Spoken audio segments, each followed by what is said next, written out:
Here I have TECNO Pop 8, and today I'm going to show you how to format SD card on this device.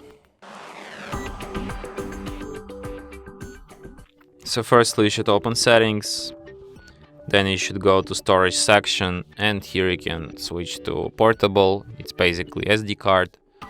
Tap on three dots and select format.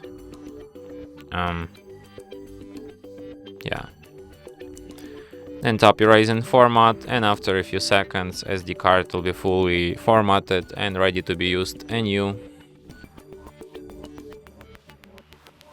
And that's it. Thanks for watching.